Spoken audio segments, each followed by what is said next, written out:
This is Matt, and this will be a video on how to download Screaming Frog. Now, Screaming Frog, the popular SEO tool, it's an SEO spider. I have used Screaming Frog for different reasons for a number of years now. It's really helpful for all kinds of SEO work, but you know that already, which is why you're here. This is the main downloads page for Screaming Frog. You can find this at screamingfrog.co.uk. It's a UK-based company /SEO-spider.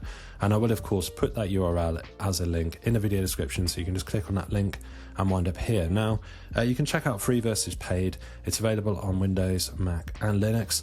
I am on a Mac, so whatever platform you're on, you will just click here on this blue sort of purple download button.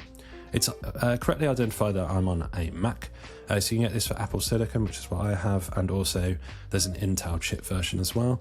If you're on a different operating system or it doesn't correctly identify you, you can get the Windows version here.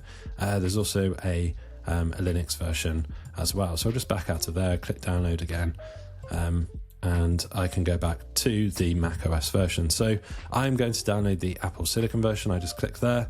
And just like that, we see in the top right corner the universal symbol of something downloaded on the Mac. The icon's just come flying up there, which means it has gone to the downloads folder. Now, depending on your browser and the configuration of your downloads location, yours might differ to mine, but I'm on Google Chrome on this Mac, and my downloads go directly to the main downloads folder. Your location might be slightly different, but from there, it's the easy bit. You just install the installer. So hopefully you found this video on how to find and download Screaming Frog, the popular SEO tool, useful. If you found it helpful, drop this video a like, it really helps, and subscribe to the channel for more videos just like this.